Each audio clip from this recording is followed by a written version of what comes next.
కొంచెం సైలెంట్. నమస్కారం. నేను ఆస్తి కోసం ఈ పోరాటం చేయట్లేదు. ఎందుకంటే ఈ పోరాటం కూడా కాదు, ఇది ఆత్మగౌరవానికి సంబంధించింది, నా భార్య పిల్లల సేఫ్టీకి సంబంధించి. ఇది నాతో ఒక మగాడిగా తొక్కేదానికి నా 7 నెలల పాపని ఇంక్లూడ్ చేయడం, నా బిడ్డల ఇంట్లో ఉండగానే అలా బిహేవ్ చేయడం కాదు. ఈరోజు పోలీస్ దగ్గరికి నేను వెళ్ళి ప్రొటెక్షన్, నేను మొన్న వచ్చి అడిగినప్పుడు మీకు అన్ని ఎవిడెన్స్ ఇస్తాను.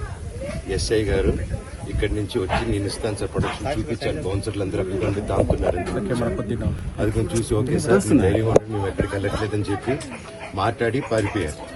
ఇప్పుడు కానిస్టేబుల్స్ వచ్చి అందరూ నా మనుషులందరినీ భయపించి ఇప్పుడు వాళ్ళ పేర్లు తీసుకుని బెదరగొట్టి మా మనుషులను పంపించేసి వేరే బాడీ గార్డ్ లోపలికి పంపించున్నారు సార్.